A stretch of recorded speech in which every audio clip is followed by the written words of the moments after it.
नमस्कार दोस्तों, आज मैं सुनाने जा रही हूँ प्रेमचंद की लिखी एक कहानी। नाम है जिसका लांछन। अगर संसार में ऐसा प्राणी होता जिसकी आंखें लोगों के हृदय के भीतर घुस सकती तो ऐसे बहुत कम स्त्री पुरुष होंगे जो उसके सामने सीधी आंखें करके ताक सकते। महिला आश्रम की जुगनू बाई के विषय में लोगों की धारणा कुछ ऐसी ही हो गई थी। वह बेपढ़ी लिखी गरीब बूढ़ी औरत थी, देखने में बड़ी सरल, बड़ी हंसमुख, लेकिन जैसे किसी चतुर प्रूफ रीडर की निगाह गलतियों ही पर जा पड़ती है, उसी तरह उसकी आंखें भी बुराइयों ही पर पहुंच जाती थी। शहर में ऐसी कोई महिला न थी जिसके विषय में दो चार लुकी छिपी बातें उसे ना मालूम हो। उसका ठिगना स्थूल शरीर, सिर के खिचड़ी बाल, गोल मुंह, फूले फूले गाल, छोटी छोटी आंखें, उसके स्वभाव की प्रखरता और तेजी और पर्दा सा डाले रहती थी। लेकिन जब वह किसी की कुत्सा करने लगती तो उसकी आकृति कठोर हो जाती, आंखें फैल जाती और कंठ स्वर कर्कश हो जाता। उसकी चाल में बिल्लियों का सा संयम था। दबे पांव धीरे धीरे चलती, पर शिकार की आहट पाते ही जस्त मारने को तैयार हो जाती थी। उसका काम था महिला आश्रम में महिलाओं की सेवा टहल करना, पर महिलाएं उसकी सूरत से कांपती थी। उसका आतंक था कि ज्यों ही वह कमरे में कदम रखती, होठों पर खेलती हुई हंसी जैसे रो पड़ती थी, चहकने वाली आवाज़ें जैसे बुझ जाती थी, मानो उनके मुख पर लोगों को अपने पिछले रहस्य अंकित नजर आते हो। पिछले रहस्य कौन है जो अपने अतीत को किसी भयंकर जंतु के सामने कटघरों पे बंद करके न रखना चाहता हूँ। धनियों को चोरों के भय से निद्रा नहीं आती, मान्यों को उसी भांति मान की रक्षा करनी पड़ती है। वह जंतु जो पहले कीट के समान अल्पाकार रहा होगा, दिनों के साथ दीर्घ और सबल होता जाता है।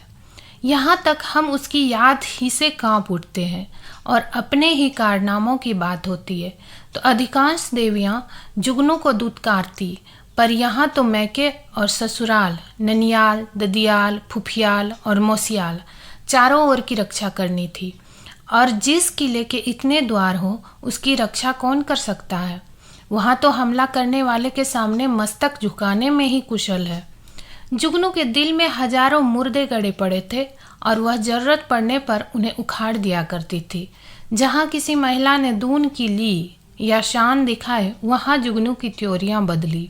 उसकी एक कड़ी निगाह अच्छे अच्छों को दहला देती थी, मगर यह बात न थी कि स्त्रियाँ उससे घृणा करती हो। नहीं, सभी बड़े चाव से उससे मिलती और उसका आदर सत्कार करती। अपने पड़ोसियों की निंदा सनातन से मनुष्य के लिए मनोरंजन का विषय रही है और जुगनू के पास इसका काफ़ी सामान था। नगर में इंदुमती महिला पाठशाला नाम का एक लड़कियों का हाई स्कूल था। हाल में मिस खुर्शेद उसकी हेड मिस्ट्रेस होकर आई थी। शहर में महिलाओं का दूसरा क्लब न था। मिस खुर्शेद एक दिन आश्रम में आई। ऐसी ऊंची दर्जे की शिक्षा पाई हुई आश्रम में कोई देवी न थी। उनकी बड़ी आवभगत हुई। पहले ही दिन मालूम हो गया मिस खुर्शेद के आने से आश्रम में एक नए जीवन का संचार होगा। कुछ इस तरह दिल खोलकर हर एक से मिली, कुछ ऐसी दिलचस्प बातें की कि सभी देवियां मुग्ध हो गई। गाने में चतुर थी, व्याख्यान भी खूब देती थी और अभिनय कला में तो उन्होंने लंदन में नाम कमा लिया था। ऐसी सर्वगुण संपन्न देवी का आना आश्रम का सौभाग्य था। गुलाबी गोरा रंग, कोमल गाल, मद भरी आँखें, नए फैशन के कटे हुए केश, एक एक अंग सांचे में ढला हुआ। मादकता की ऐसी अच्छी प्रतिमा न बन सकती थी। चलते समय मिस खुर्शेद ने मिसेस टंडन को, जो आश्रम की प्रधान थी, एकांत में बुलाकर पूछा, वह बुढ़िया कौन है? जुगनू कई बार कमरे में आकर मिस खुर्शेद को अन्वेषण की आंखों से देख चुकी थी, मानो कोई सहसवार किसी नई घोड़ी को देख रहा हो। मिसेस टंडन ने मुस्कुरा कर कहा, यहाँ ऊपर का काम करने के लिए नौकर है, कोई काम हो तो बुलाऊं? मिस खुर्शेद ने धन्यवाद देकर कहा, जी नहीं, कोई विशेष काम नहीं है। मुझे चालबाज मालूम होती है, यह भी देख रही हूँ कि वह सेविका नहीं स्वामिनी है। मिसेस टंडन तो जुगनू से जली बैठी ही थी। इनके वैधव्य को लांछित करने के लिए वह उन्हें सदा सुहागिन कहा करती थी। मिस खुर्शीद से उसकी जितनी बुराई हो सकी वह की और उससे सचेत रहने का आदेश दिया। मिस खुर्शीद ने गंभीर होकर कहा, तब तो भयंकर स्त्री है, तभी सब देवियां इससे कांपती है। आप इसे निकाल क्यों नहीं देती? ऐसी चुड़ैल को एक दिन न रखना चाहिए। मिसेस टंडन ने अपनी मजबूरी बताई। निकाल कैसे दूं? जिंदा रहना मुश्किल हो जाए। हमारा भाग्य उसकी मुट्ठी में है। आपको 2-4 दिन में उसके जौहर खुलेंगे। मैं तो डरती हूँ कहीं आप भी उसके पंजे में ना फंस जाए। उसके सामने भूलकर भी किसी पुरुष से बातें न कीजिएगा। इसके गोएंदे ने जाने कहाँ कहाँ लगे हुए हैं। नौकर से मिलकर भेद यह ले, डाकिये से मिलकर चिट्ठियाँ यह देखे, लड़कों को फुसलाकर घर का हाल यह पूछे। इस राण को खुफिया पुलिस में जाना चाहिए था, यहाँ न जाने क्यों आ मरी। मिस खुर्शीद चिंतित हो गई, मानो इस समस्या को हल करने की फिक्र में हो। एक क्षण बाद बोली, अच्छा मैं इसे ठीक करूँगी, अगर ना निकाल दूँ तो कहना। मिसेस टंडन, निकाल देने ही से क्या होगा? उसकी जबान तो बंद न होगी, तब तो वह और भी निडर होकर कीचड़ फेंकेंगी। मिस खुर्शीद ने निश्चिंत स्वर में कहा, मैं उसकी जबान भी बंद कर दूंगी बहन, आप देख लीजिएगा। टके की औरत यहाँ बादशाहत कर रही है, मैं यह बर्दाश्त नहीं कर सकती। वह चली गई तो मिसेस टंडन ने जुगनू को बुलाकर कहा, इस नई मिस साहब को देख, यहाँ प्रिंसिपल है। जुगनू ने द्वेष भरे स्वर में कहा, आप देखें, मैं ऐसी सैकड़ों छोकरियां देख चुकी हूँ, आंखों का पानी जैसे मर गया हो। मिसेस टंडन धीरे से बोली, तुम्हें कच्चा ही खा जाएंगी। उनसे डरती रहना, कह गई है मैं इसे ठीक करके छोड़ूंगी। मैंने सोचा तुम्हें चेता दूं, ऐसा न हो उसके सामने कुछ ऐसी वैसी बात कह बैठो। जुगनू ने मानो तलवार खींचकर कहा, मुझे चेताने का काम नहीं, उन्हें चेता दीजिएगा। यहाँ न आना बंद कर दूं तो अपने बाप की नहीं। वह घूम कर दुनिया देख आई हूँ तो यहाँ घर बैठे दुनिया देख चुकी हूँ। मिसेस टंडन ने पीठ ठोकी, मैंने समझा दिया भाई, आगे तुम जानो, तुम्हारा काम जाने। जुगनू, आप चुपचाप देखती जाइए, कैसा तिगनी का नाच नचाती हो। इसने अब तक ब्याह क्यों नहीं किया? उम्र तो 30 के लगभग होगी। मिसेस टंडन ने रद्दा जमाया, कहती है मैं शादी करना ही नहीं चाहती, किसी पुरुष के हाथ क्यों अपनी आज़ादी बेचूं। जुगनू ने आंखें नचा कर कहा, कोई पूछता ही ना होगा, ऐसी बहुत सी कुंवारियाँ देख चुकी हूँ। 70 चूहे खाकर बिल्ली चली हज को, और कई लौंडियाँ आ गई और बात का सिलसिला बंद हो गया। दूसरे दिन सवेरे जुगनू मिस खुर्शीद के बंगले पर पहुंची। मिस खुर्शीद हवा खाने गई हुई थी। खानसामा ने पूछा, कहाँ से आती हो? जुगनू, यहीं रहती हूँ बेटा। मेम साहब कहाँ से आई है? तुम तो इनके पुराने नौकर होंगे। खानसामा, नागपुर से आई है, मेरा घर भी वहीं है, 10 साल से इनके साथ हूँ। जुगनू, किसी ऊंचे खानदान की होंगी, वह तो रंग ढंग से ही मालूम होता है। खानसामा, खानदान तो कुछ ऐसा ऊंचा नहीं, हाँ तकदीर की अच्छी है। इनकी माँ अभी तक मिशन में 30 रुपये पाती है। यह पढ़ने में तेज थी, वजीफा मिल गया, विलायत चली गई, बस तकदीर खुल गई। अब तो अपनी माँ को बुलाने वाली है, लेकिन वह बुढ़िया शायद ही आए। यह गिरजे विरजे नहीं जाती, इससे दोनों में पटती नहीं। जुगनू, मिजाज की तेज मालूम होती है। खानसामा, नहीं, यो तो बहुत नेक है, गिरजे नहीं जाती। तुम क्या नौकरी की तलाश में हो? करना चाहो तो कर लो, एक आया रखना चाहती है। जुगनू, नहीं बेटा, मैं अब क्या नौकरी करूँगी। इस बंगले में पहले जो मेम साहब रहती थी वह मुझ पर बड़ी निगाह रखती थी। मैंने समझा चलूँ नई मेम साहब को आशीर्वाद दे आऊँ। खानसामा, यह आशीर्वाद लेने वाली मेम साहब नहीं है, ऐसों से बहुत चिढ़ती है। कोई मांगता आया और उसे डांट बताई, कहती है बिना काम के किसी को जिंदा रखने का हक नहीं है। भला चाहती हो तो चुपके से राह लो। जुगनू, तो यह कहो इनका कोई धर्म कर्म नहीं है, फिर भला गरीबों पर दया क्यों करने लगी। जुगनू को अपनी दीवार खड़ी करने के लिए काफ़ी सामान मिल गया। नीच खानदान की है, माँ से नहीं पटती, धर्म से विमुख, पहले घावे में इतनी सफलता कुछ कम न थी। चलते चलते खानसामा से इतना और पूछा, इनके साहब क्या करते हैं? खानसामा ने मुस्कुरा कर कहा, इनकी तो अभी शादी ही नहीं हुई, साहब कहाँ से होंगे? जुगनू ने बनावटी आश्चर्य से कहा, अरे अब तक ब्याह ही नहीं हुआ? हमारे यहाँ तो दुनिया हंसने लगे।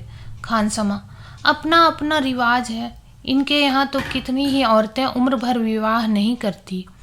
जुगनू ने मार्मिक भाव से कहा, ऐसी कंवारियों को मैं बहुत देख चुकी।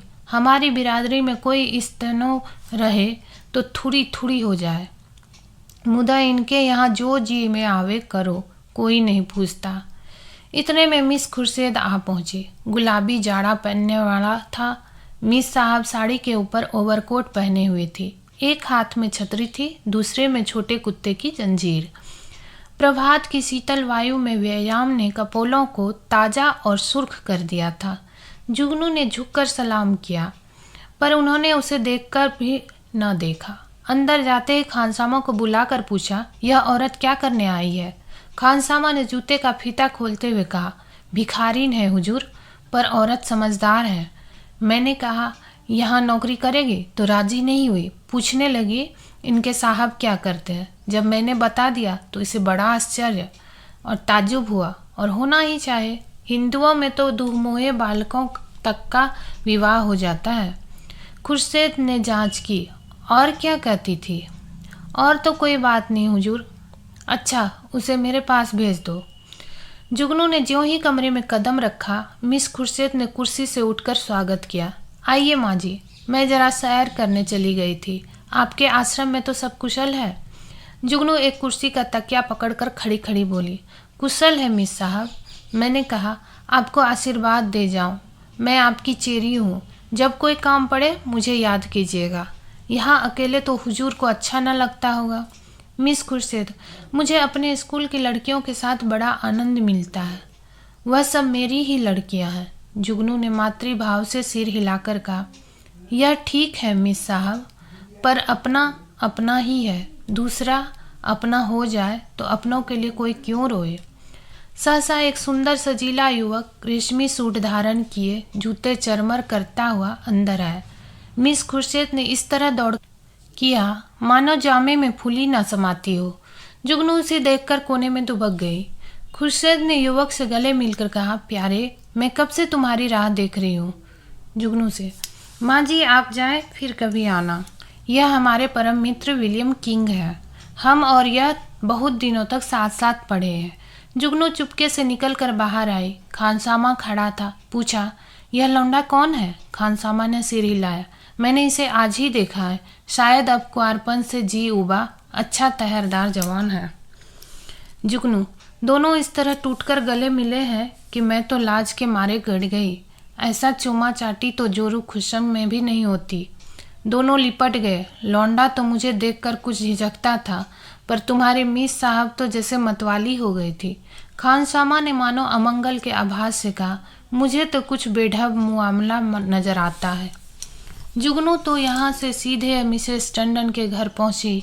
इधर मिस खुर्शीद और युवक में बातें होने लगी। मिस खुर्शीद ने कहा मारकर कहा, तुमने अपना पार्ट खूब खेला। लीला बुढ़िया सच चौंधिया गई। लीला, मैं तो डर रही थी कि कहीं बुढ़िया भांप न जाए। मिस खुर्शीद, मुझे विश्वास था वह आज जरूर आएगी। मैंने दूर ही से उसे बरामदे में देखा और तुम्हें सूचना दी। आज आश्रम में बड़े मजे रहेंगे। जी चाहता है महिलाओं की कनफुसकियाँ सुनती। देख लेना, सभी उसकी बातों पर विश्वास करेंगी। लीला, तुम भी तो जानबूझकर दलदल में पाँव रख रही। मिस खुर्शीद, मुझे अभिनय में मज़ा आता है, दिल लगी रहेगी। बुढ़िया ने बड़ा जुल्म कर रखा है, जरा उसे सबक देना चाहती हूँ। कल तुम इसी वक्त इसी ठाट से फिर आ जाना। बुढ़िया कल फिर आएगी। उसके पेट पे पानी ना हजम होगा। नहीं, ऐसा क्यों? जिस वक्त वह आएगी मैं तुम्हें खबर दूंगी। बस तुम छैला बनी हुई पहुंच जाना। आश्रम में उस दिन जुगनू को दम मारने की फुर्सत ना मिली। उसने सारा वृतांत मिसेस टंडन से कहा। मिसेस टंडन दौड़ी हुई आश्रम पहुंची और अन्य महिलाओं को खबर सुनाई। जुगनू उसकी तस्दीक करने के लिए बुलाई गई। जो महिला आती वह जुगनू के मुंह से यह कथा सुनती। हर एक रिहर्सल्स में कुछ कुछ रंग और चढ़ जाता। यहाँ तक कि दोपहर होते होते सारे शहर के सभ्य समाज में वह खबर गूंज उठी। एक देवी ने पूछा, यह युवक कौन? मिसेस टंडन, सुना तो उसके साथ का पढ़ा हुआ है, दोनों में पहले से कुछ बातचीत रही होगी। वही तो मैं कहती थी कि इतनी उम्र हो गई, यह कुंवारी कैसे बैठी है? अब कलई खुली। जुगनू, और कुछ हो ना हो, जवान तो बाका है। टंडन, यह हमारी विद्वान बहनों का हाल है। जुगनू, मैं तो उसकी सूरत देखते ही ताड़ गई थी, धूप में बाल नहीं सफ़ेद किए हैं। टंडन, कल फिर जाना। जुगनू, कल नहीं, मैं आज रात ही को जाऊंगी। लेकिन रात को जाने के लिए कोई बहाना जरूरी था। मिसेस टंडन ने आश्रम के लिए एक किताब मंगवा भेजी। रात को 9 बजे जुगनू मिस खुर्शीद के बंगले पर जा पहुंची। संयोग से लीलावती उस वक्त मौजूद थी। बोली, बुढ़िया तो बेतरह पीछे पड़ गए। मिस खुर्शीद, मैंने तुमसे कहा था उसके पेट में पानी न पचेगा, तुम जाकर रूप भर जाओ, तब तक मैं बातों में लगाती हूँ। शराबियों की तरह अंट संट बकना शुरू करना, मुझे भगा ले जाने का प्रस्ताव भी करना, बस यूँ बन जाना जैसे अपने होश में नहीं हो। लीला मिशन में डॉक्टर थी, उसका बंगला भी पास ही था। वह चली गई तो मिस खुर्शीद ने जुगनू को बुलाया। जुगनू ने एक पुर्जा उसको देकर कहा, मिसेस टंडन ने यह किताब मांगी है, मुझे आने में देर हो गई, मैं इस वक्त आपको कष्ट ना देती, पर सवेरे ही वह मुझसे मांगेंगी। हजारों रुपये महीने की आमदनी है मिस साहब, मगर एक एक कौड़ी दांत से पकड़ती है। इनके द्वारे पर भिखारी को भीख तक नहीं मिलती।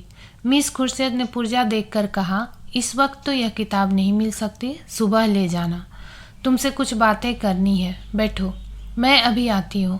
वह पर्दा उठाकर पीछे के कमरे में चली गई और वहाँ से कोई 15 मिनट में एक सुंदर रेशमी साड़ी पहने, इत्र में बसी हुई, मुंह पर पाउडर लगाए निकली।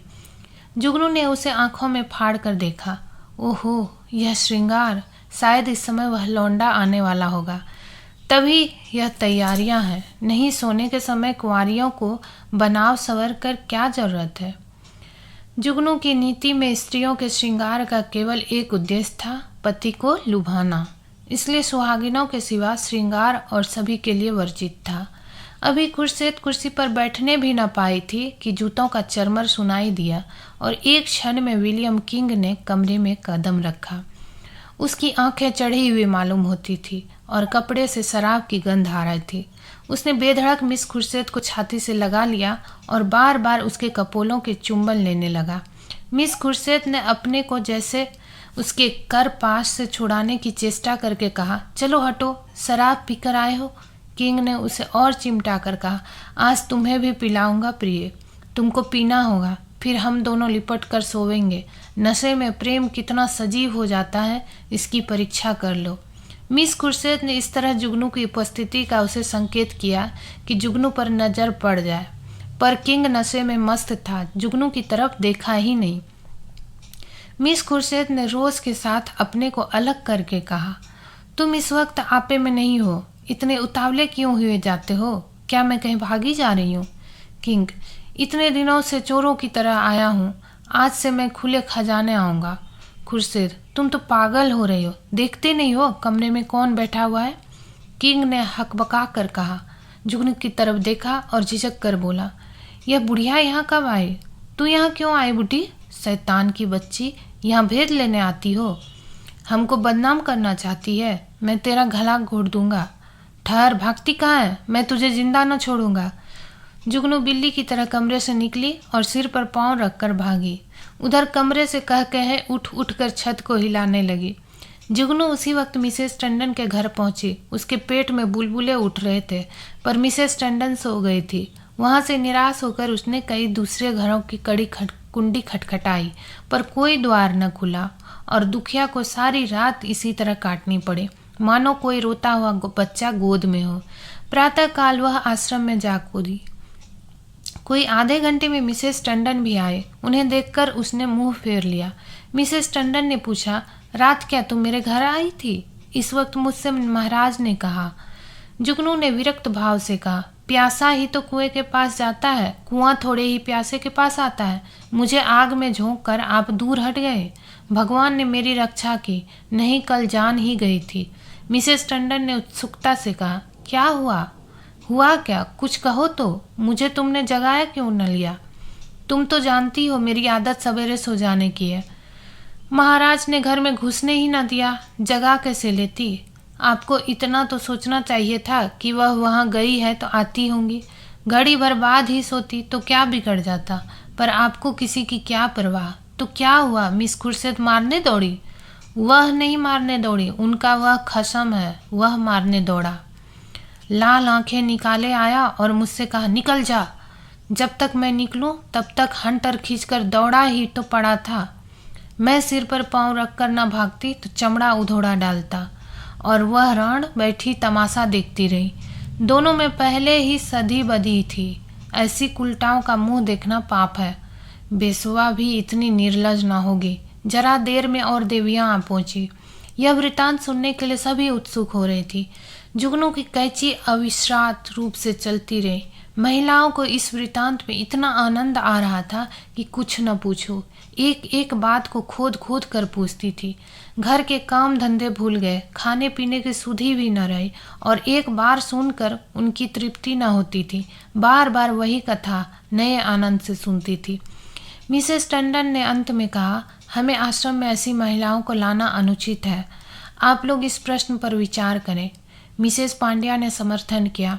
हम आश्रम को आदर्श से गिराना नहीं चाहते हैं। मैं तो कहती हूँ ऐसी औरत किसी संस्था की प्रिंसिपल बनने के योग्य नहीं। मिसेस बांगड़ा ने फरमाया, जुगनूबाई ने ठीक कहा था, ऐसी औरत का मुंह देखना भी पाप है। उससे साफ कह देना चाहिए, आप यहाँ तशरीफ न लावे। अभी यह खिचड़ी पक रही थी कि आश्रम के सामने एक मोटर आकर रुकी। महिलाओं ने सिर उठा उठा कर देखा। गाड़ी में मिस खुर्शीद और विलियम किंग बैठे हुए थे। जुगनू ने मुंह फैलाकर हाथ से इशारा किया, वही लौंडा है। महिलाओं का संपूर्ण समूह चिक के सामने आने के लिए विकल हो गया। मिस खुर्शीद ने मोटर से उतरकर हुड बंद कर दिया और आश्रम के द्वार की ओर चली आई। महिलाएं भाग भाग कर अपनी अपनी जगह आ बैठी। मिस खुर्शीद ने कमरे में कदम रखा। किसी ने स्वागत न किया। मिस खुर्शीद ने जुगनू की ओर निसंकोच आंखों से देखकर मुस्कुराते हुए कहा, कहिए बाई जी, रात आपको चोट तो नहीं आई? जुगनू ने बहुतेरी दीदा दिलेर स्त्रियां देखी थी, पर इस ढिठाई ने उसे चकित कर दिया। चोर हाथ में चोरी का माल लिए शाह को ललकार रहा था। जुगनू ने ऐंठ कर कहा, जी ना भरा हो तो अब पिटवा दो, सामने ही तो है। खुर्शीद, वह इस वक्त तुमसे अपना अपराध क्षमा कराने आए हैं। रात वह नशे में थे। जुगनू ने मिसेस टंडन की ओर देखकर कहा, और आप भी तो कुछ कम नशे में नहीं थी। खुर्शीद ने व्यंग समझकर कहा, मैंने आज तक कभी नहीं पी, मुझ पर झूठा इल्जाम मत लगाओ। जुगनू ने लाठी मारी। शराब से भी बड़ी नशे की चीज़ है कोई, वह उसी का नशा होगा। उन महाशय को पर्दे में क्यों ढक दिया? देवियां भी तो उनकी सूरत देखती। मिस खुर्शीद ने शरारत की, सूरत तो उनकी 1,00,000-2,00,000 में एक है।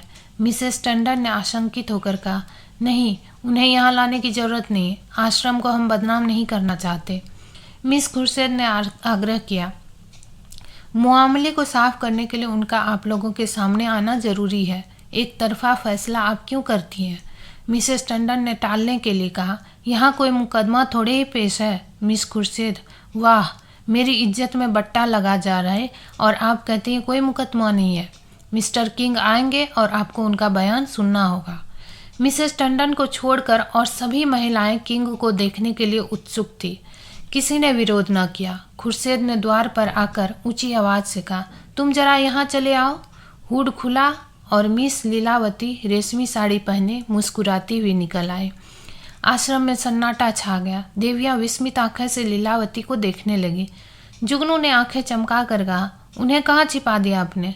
खुर्शीद, छू मंतर से उड़ गए, जाकर गाड़ी देख लो।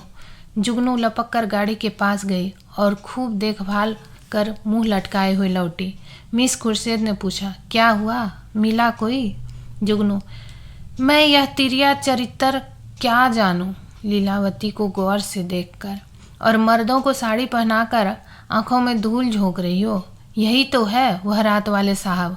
खुर्शीद, खूब पहचानती हो? जुगनू, हाँ हाँ, क्या अंधी हूँ? मिसेस टंडन, क्या पागल सी बातें करती हो जुगनू, यह तो डॉक्टर लीलावती है। जुगनू, उंगली चमकाकर। चलिए चलिए, लीलावती है, साड़ी पहनकर औरत बनते लाज भी नहीं आती। तुम रात को इनके घर नहीं थे? लीलावती ने विनोद भाव से कहा। मैं कब इनकार कर रही हूँ? इस वक्त लीलावती हूँ, रात को विलियम किंग बन जाती हूँ, इसमें बात ही क्या है? देवियों को अब यथार्थ की लालिमा दिखाई दी। चारों तरफ कह कहे पड़ने लगे। कोई तालियां बजाती थी, कोई डॉक्टर लीलावती के गर्दन से लिपट जाती थी, कोई मिस खुर्शीद की पीठ पर थपकियां देती थी। कई मिनट तक हुक मचता रहा। जुगनू का मुंह उस लालिमा में बिल्कुल जरा सा निकल आया, जबान बंद हो गए। ऐसा चरका उसने कभी न खाया था, इतनी जलील कभी न हुई थी। मिसेज मेहरा ने दांत बताई। अब बोलो दाई, लगी मुंह में कालिक की नहीं? मिसेज बांगड़ा, इसी तरह सबको बदनाम करती है लीलावती। आप लोग भी तो यह कहती है, उस पर विश्वास कर लेती है। इस हरबोंग में जुगनू को किसी ने जाते न देखा। अपने सिर पर यह तूफान उठते देखकर उसे चुपके से सरक जाने में ही अपनी कुशल मालूम हुए। पीछे के द्वार से निकली और गलियां गलियां भागी। मिस खुर्शीद ने कहा, जरा उससे पूछो मेरे पीछे क्यों पड़ गई थी? मिसेस टंडन ने पुकारा। पर जुगनू कहाँ? तलाश होने लगी। जुगनू गायब। उस दिन से शहर में फिर किसी ने जुगनू की सूरत नहीं देखी। आश्रम के इतिहास में यह मामला आज भी उल्लेख और मनोरंजन का विषय बना हुआ है। दोस्तों, कहानी कैसी लगी कमेंट में ज़रूर लिखिएगा और ऐसी ही कहानी सुनने के लिए हमारे चैनल पर बने रहें। धन्यवाद।